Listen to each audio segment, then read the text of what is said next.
Alright guys, welcome back to the channel. Some new content for you guys. We're going to be doing a preview of Stellaris. It's a grand strategy by the guys out at Paradox Studios. Um, for those of you who are familiar with Paradox, they've done Crusader Kings, Utopia Verse. All really great series, really in-depth grand strategy games.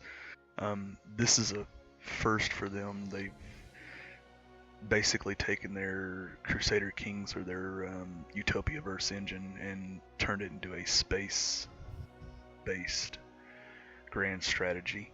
So, as I said, this is just going to be a preview. So what we'll do is we're going to go through an initial setup of a game, show you some of the tutorial stuff to begin with, and then maybe if there's enough buzz generation on the channel for it, we'll start a regular series on this. I can tell you though, I've got about 6 hours logged so far, getting all my settings and everything right, and this game is super in depth.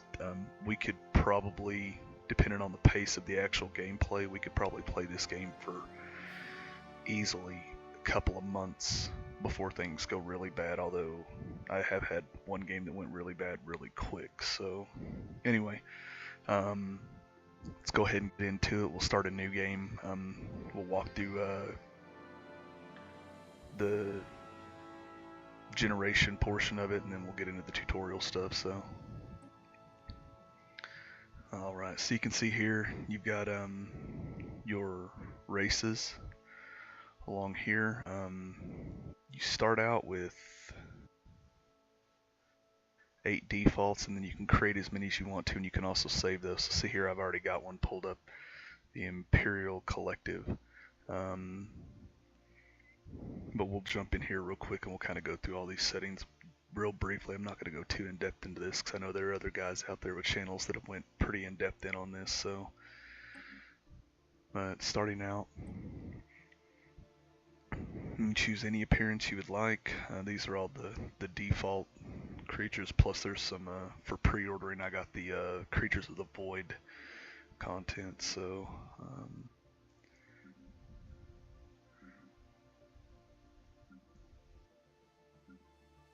Pretty good selection, as you can see, guys. So here you can create your name, whatever you want. For me, I just did a random generation. Their plural is Sith. So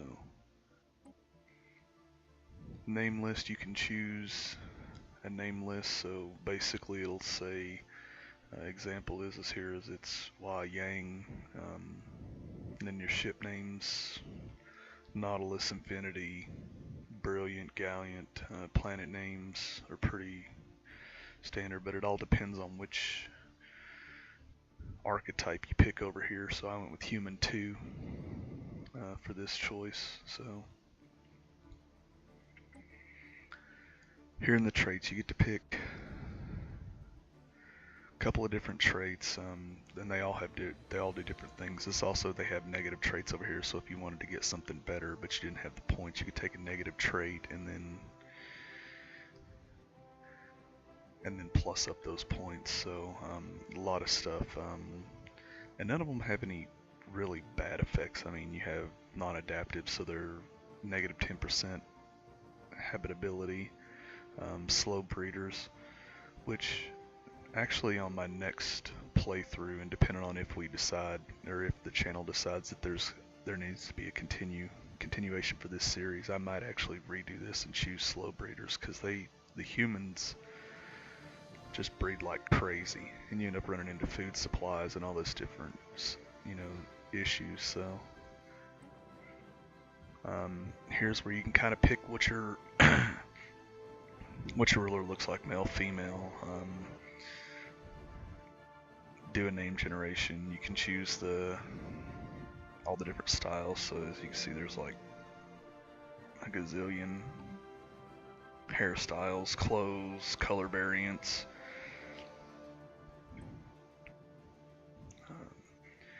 Here's where you pick your naming of your home worlds and your class types. So this is really depending on which one of these planets you choose in the ring here depends on what kind of planet you prefer to settle, and then as you go further out from whatever type of planet that is, they become less likely that they'll habitate, or even some of them they won't even habitate at all until you get the research unlocked for it. So like here with the continental preference, continental habitability is 80%, and then it just continually drops: tropical, ocean, desert, Arctic, and then barren. You pretty much can't settle at all based on the continental preference choice. Here you can also choose what your city appearance looks like. So you have your standard mammalian, city, reptilian. I mean, all the different races or different species that they have in the game. So even if you wanted to play human, you could choose like a reptilian looking city, which is kind of neat. I mean, it gives you just the most detailed level of customization. So government and ethics, you get to choose 3 different ethics. So for these guys we put collectivists because they're slavery tolerant and their food consumption is -5%. We chose militarist, so they gain 50% to get alliances. Rivalry influence gain is 25, so if you say you're a rival with another faction, all your other factions gain a 25% boost on that. And we'll kind of cover some more of that once we actually get into the game. Army damage is increased, your war happiness. As long as you guys are at war, you're happy. So, and then I also chose materialists here. Their physics output is +5, their social output's +5, their engineering output's +5. So then based on these choices here, when you come over, you can actually choose what kind of government you want to have.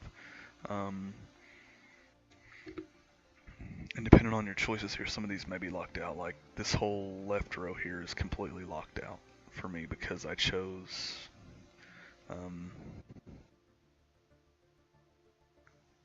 collective and the militarist. So and actually I kind of want to change it. I want to do a military dictatorship. So click next. Here you can choose your empire name and then what they're actually going to be called. Pretty basic stuff right there. Again, with the level of customization, you can choose all kinds of symbols.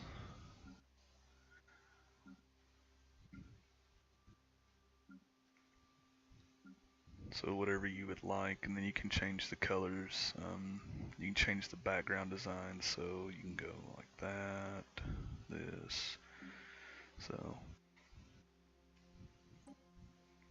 starting weapons. Starting weapons are kind of important. As I said, I've got about 6 hours in playtime already. I started out playing with energy-based weapons, and I was just, when I would go to war or when I would fight with different factions that are just floating around, I was getting just slaughtered.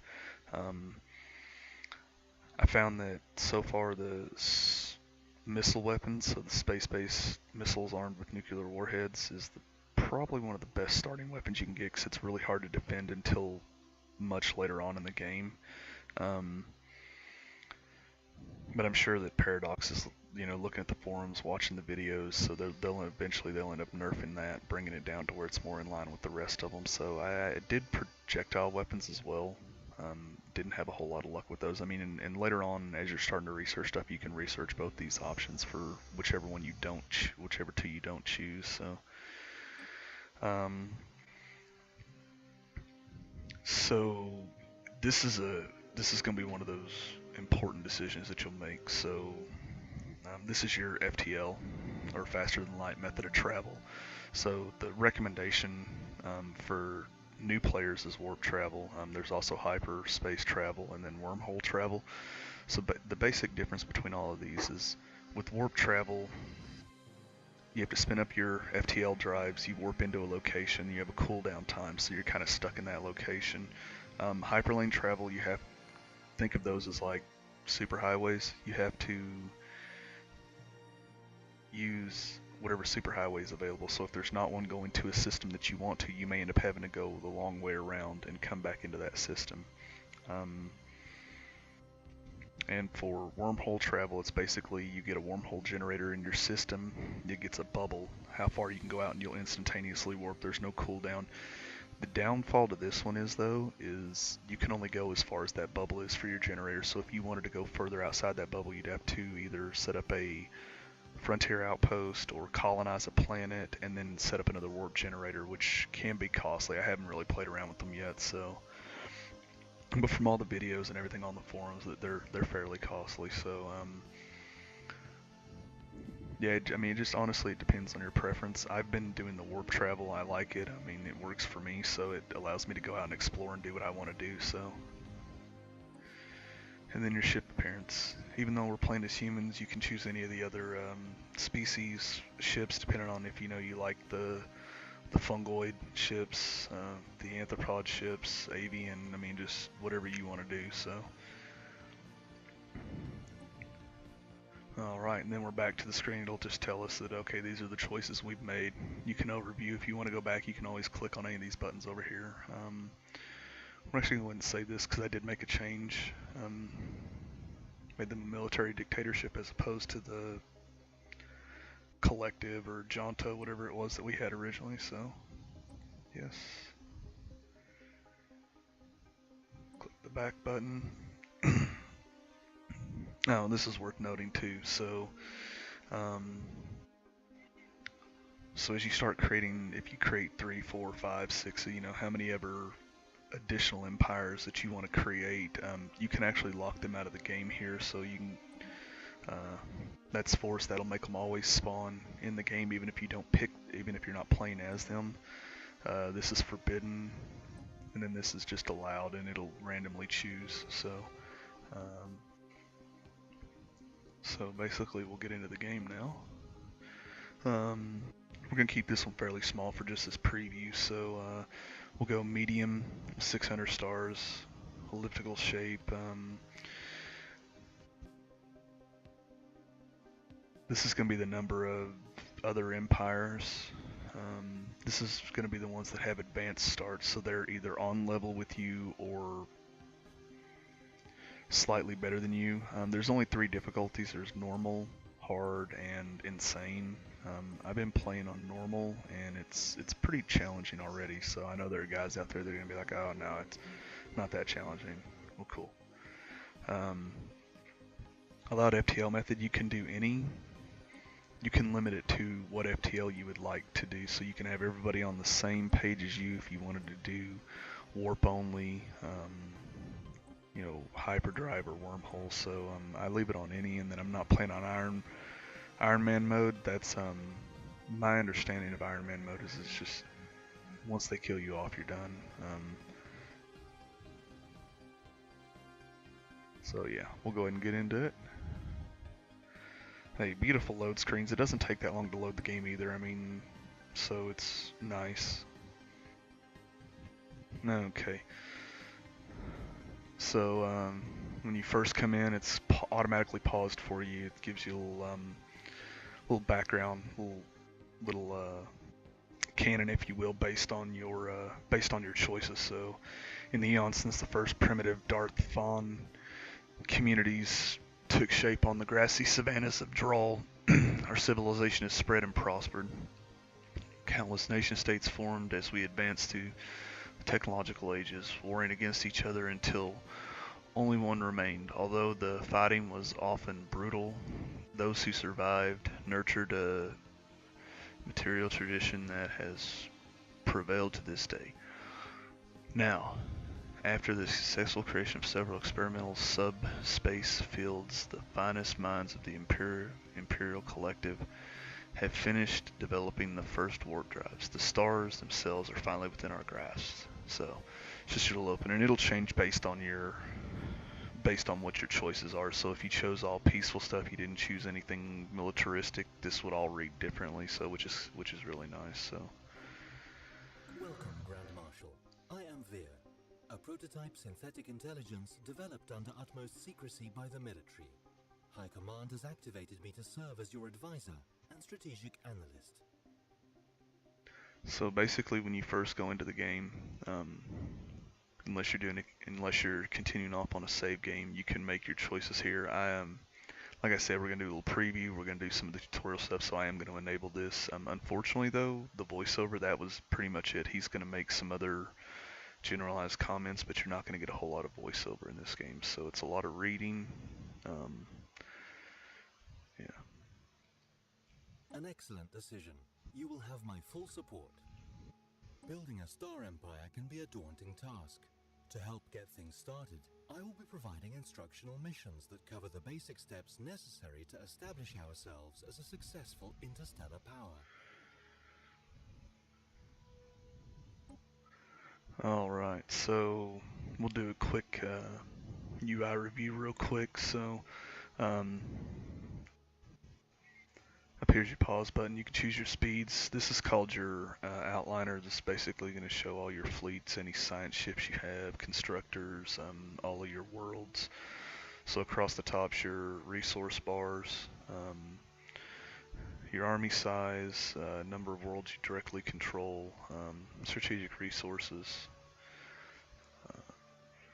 These next three right here basically are your how much you're researching, your current level. So physics, society, and engineering. And you can always focus, specialize in one of these. You can, gain more physics research points so that your rate goes up, so that you're researching that faster, or less, depending on what you want to do. So here's your main three resources. So you're going to have influence points. Right now you're currently gaining it at +3 per month. This will shift depending on what you want to build. Minerals.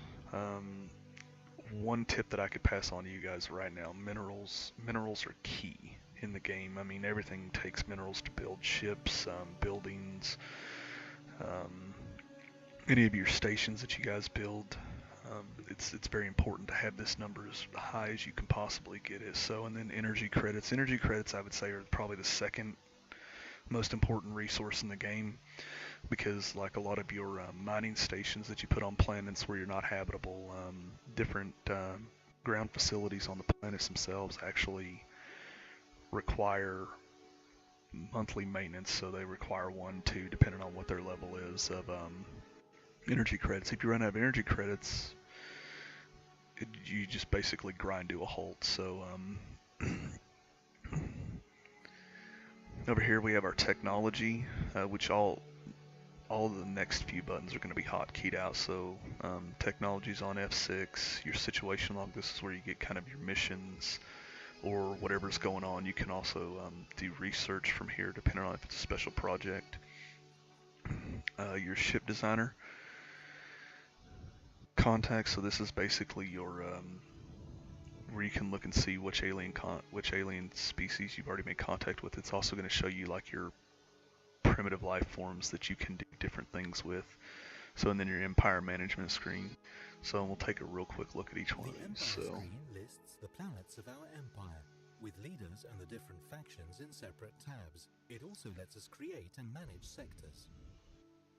So the Leaders tab lets us hire, dismiss, and assign idle governors, scientists, admirals, and generals.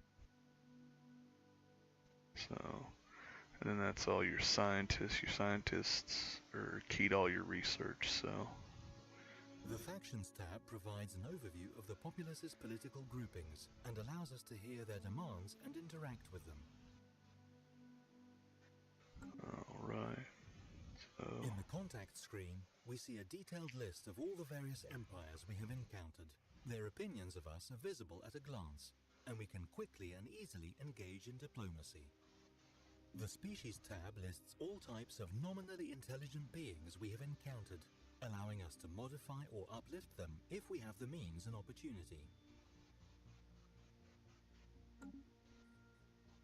All the ships in use within our empire are designed here. New hull sizes and components will be unlocked as we research new technologies.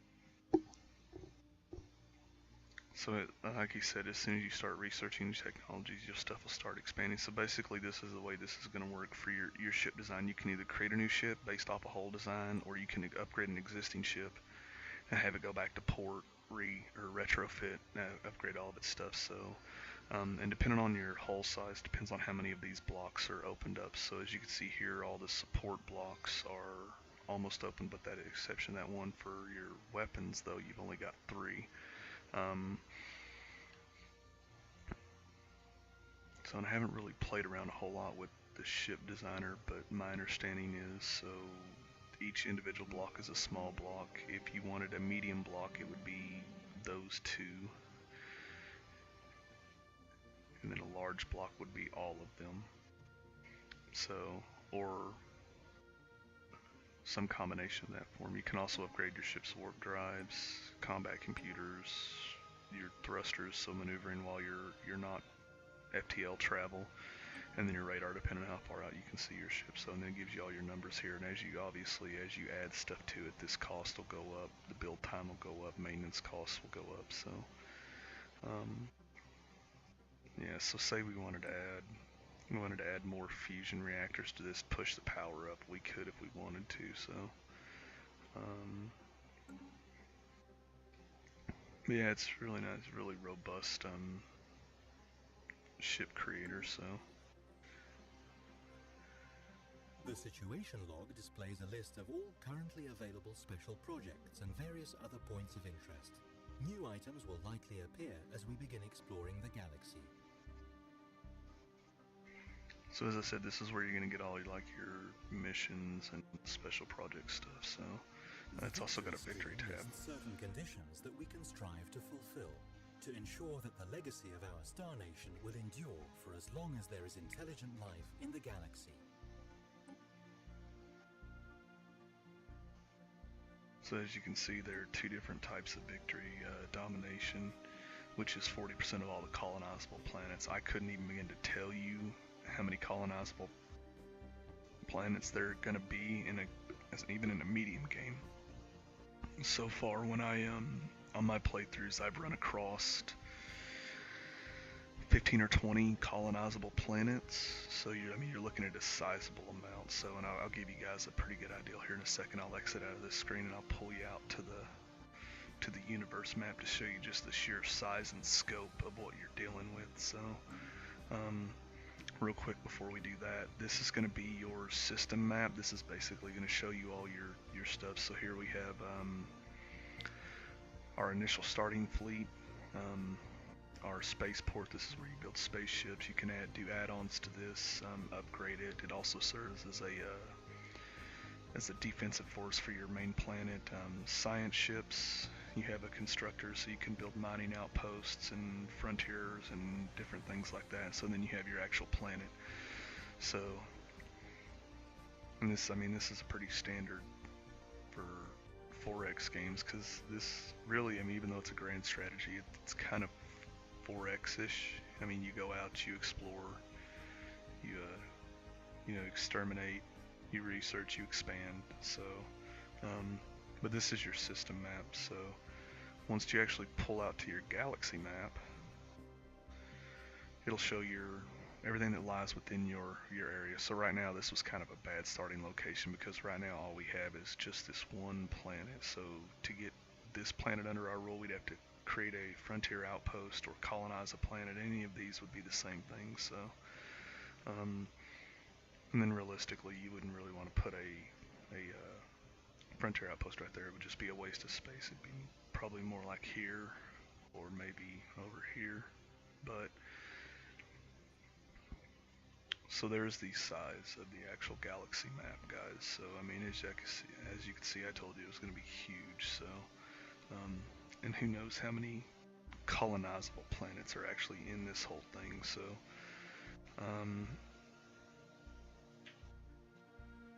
M key brings you back to your system view, depending on where you're looking at. Yeah.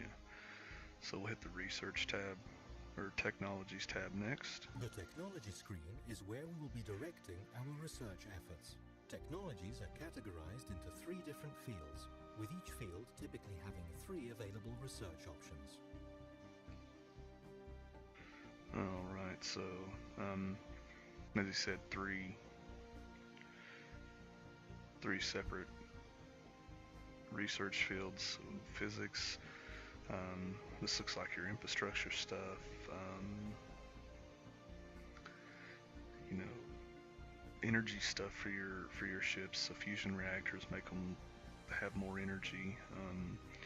And this is basically generated randomly every time, unless you have like a special unlock that'll appear down here. It's kind of a card system. So once we'll pick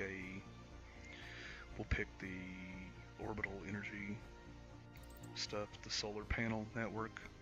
Now when this is completed, next turn not next turn, but next time when it's completed and you have to choose 3 new ones, it should be 3 brand new technologies. So go through and pick, and because I have played this already, I know that one of the missions is going to be to research the colony ship stuff, so we'll go ahead and choose it.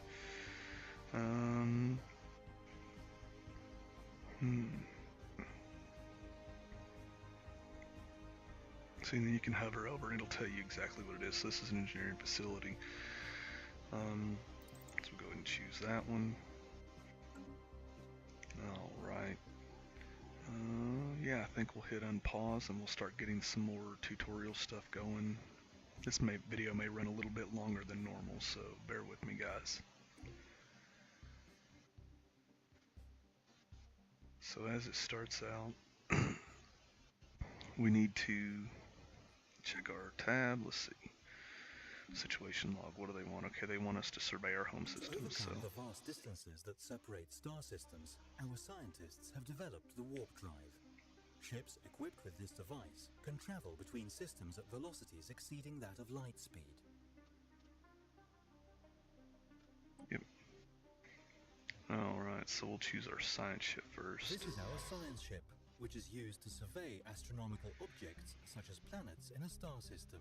A planet needs to be surveyed in order to make its resources visible.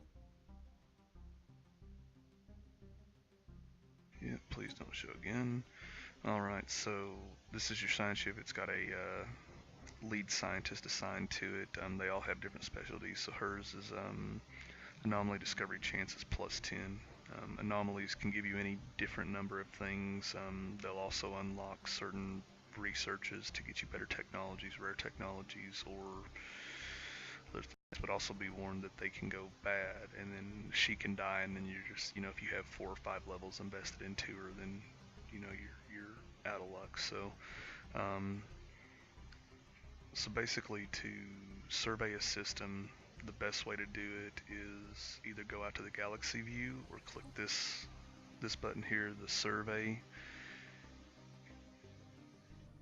Shift click or hit control, left mouse, and now it's going to tell it to hit all of those things. So we'll let him run. We'll go in and look at the planetary view real quick. This is our homeworld and the capital of our empire. The planet summary screen, which we are currently looking at, provides an overview of the planet's important statistics. Yep.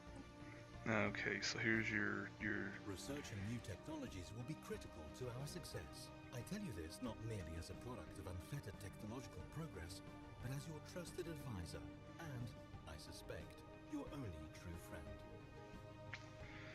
Okay, yeah, we already did that. So that's the New World protocols and the colony ship. So we went ahead and started researching that. One of our first priorities should be to survey all planetary bodies within our home system. Their resources will remain hidden to us until this has been accomplished. Yeah, we're already working on it, buddy. Alright, so here's your planet governor. Basically, she gets a +2% happiness, -5% construction time, -5 clearing your block tiles. You can always change them if you're not happy with one, or if you want to move her around somewhere else. So you click here, it takes you into this and then you can recruit if you want to. So, and recruiting costs the influence points. So, it wants us to do a mining station. Yep, you know. All right. So here's your edicts list. Basically, you can enact short term. He'll explain it here in a second, so I'll go ahead and click on it. These are planet-specific edicts, practices that can be temporarily enforced by spending some of our influence. So, like this one's infrastructure projects, you get a -25 to building cost, -25 construction time, and it lasts for 10 years, but you have to burn 150 of your influence points, which can become scarce as well. And like I said there, I think they would be the last most important resource, with minerals and energy being your number 1 and 2. So we'll close this out. As an astute observer may already have noticed, habitable planets are divided into a number of surface tiles. Tiles can generate resources, but we will need planetary buildings to get the most out of them. Yep. Alright, so you got a little pop-up here. It says unidentified object had been detected on a direct course towards the unknown system. So basically, if you wanted to take a look at this, you could pull out here, and you could look for it if you wanted to. Not really a big deal right now. We're not too concerned about it, so we'll take a look at this surface. Here we see a visual representation of this planet's surface, divided into tiles. This tab is only visible on colonies and surveyed worlds that are habitable. Each pop occupies a single tile, which means that there can never be more pops on a planet than there are free tiles. Alright, so it's important to note, guys, that when you do start colonizing planets, you get an option as to where you want to go. You want to try to get a good open area when you initially start out, preferably with food. Like this tile right here is a food producing tile, adjacent to your the capital of that planet, because you get a bonus for everything that's north, south, east, west right here. So these tiles with the yellow caution on them, they're currently blocked. You can't build on them till you remove the remove whatever it is that's there. Like that's an urban sprawling slums. It takes credits and material or minerals to remove. Some of these you end up having to research to remove them, like dense jungles, one of them dangerous animals or hostile wildlife. So also when you're looking at this, so this tab here currently has a settler in it or a population in it, but there's no building. You should see a little building right here in the corner, so you don't generally want to leave these open like this. So what we'll do is we'll go in here. Some buildings may cause adjacency effects to other buildings in neighboring tiles. Let us take this into consideration when constructing new facilities. Yep. So we want to build a hydroponics farm because, as I said, you know, your food's your most important thing on the planet when you first starting off. So you don't want your planet to go into starvation mode and then your population starts dying off. So I think we should have enough to build one more right here. And then we'll queue that up too. So this tile down here that has like the ghost outline of a human, that means that population is currently being filled, and that's based on your food rate. So as the little tutorial said, you can also only have as many populations as open tiles. So at some point in the near future, we'll get a pop here and a pop here. So going to the next tab. This is where we manage all ground forces on this planet. The upper portion of this view is divided into 3 sections. The top section represents the orbital space above the planet. The middle section is the atmosphere, and the bottom section is the surface. Alright, take a break from this right here, guys. What we got, leader has gained a level, so she's leveled up for exploring. We'll acknowledge that. Okay, now she's found a research project, so during the survey of your home world system, we found something on that planet that did not match our earlier observations made from our home world. So We can leave it be for now. We can change scientists if we have more scientists available, or we can research it. We're going to go ahead and research it. Generally, that's your best option. What's interesting though about that is once you do that, depending on what the requirement for it is, if you come in your technologies tab, um, some of the anomalies or projects that you find will end up requiring you to use either a society research, physics research, or engineering research. Basically, it'll pause what you're currently researching to finish that project, and it just depends. The projects are anywhere from 90 to 180 days. From time to time, our science ships will discover strange things while surveying worlds. These can be researched by scientists, but be certain their skills are up to the task. Yep. Alright, we'll go back into the planetary view and continue this. So, here's our armies. We can also choose, by selecting other planets, you can choose the level of bombardment that you want to do.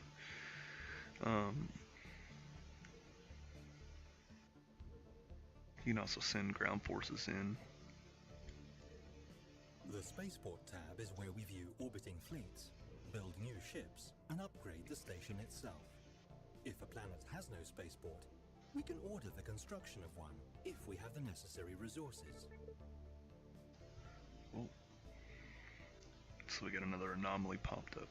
Secrets at the doorstep. The anomaly we have detected on that planet unveils something astonishing. The moon is surrounded by a trail undoubtedly produced by an FTL engines. We were unable to trace it to its origins due to it being generated long ago. We should continue investigating these sorts of anomalies whenever we get the chance. It will most assuredly grant us new knowledge and technologies. So, make our decision here.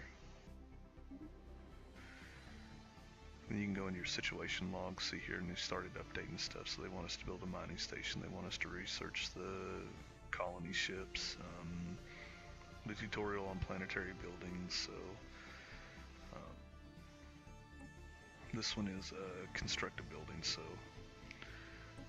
and this one should be complete in a second once they finish surveying the home system. So, but we'll go back into the planetary view and finish out the spaceport. So, as I said, this is where you build stuff. You can add modules on here. Ooh. Imperial Collective is abuzz with news of an alien remnant study by the Peregrine. These leavings are considered definite proof of intelligent, purposeful alien activity at some point in the past. We may still be alone now, but we are at least not the first to be so. Alright, so, you can add module slots to it here so that, those solar panels would go here. They'll give you a boost to your energy credit production, to build. Come in here, and then you can choose any one of the buildings. You can build extra science ships, construction, ships, depending on what you're doing with them, so.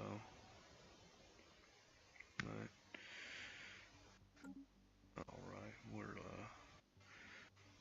as I said, minerals are one of the key things, so I'll show you the constructor This is portion. our construction ship, which is used to construct space stations.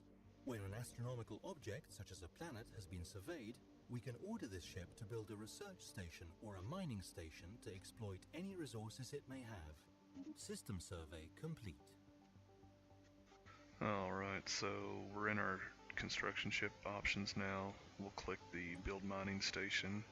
So as I said, it takes a cost to build, which is 90 minerals, and then it's got a monthly maintenance of 1 energy credit, so which is perfectly acceptable for right now. So we'll click that planet.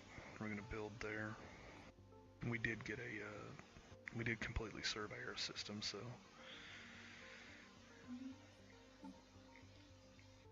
Alright, so we still need to research technology. We need to build a mining station, which we're getting ready to do, and then at some point we need to clear a tile or two, so we'll go back into the planetary view in a few.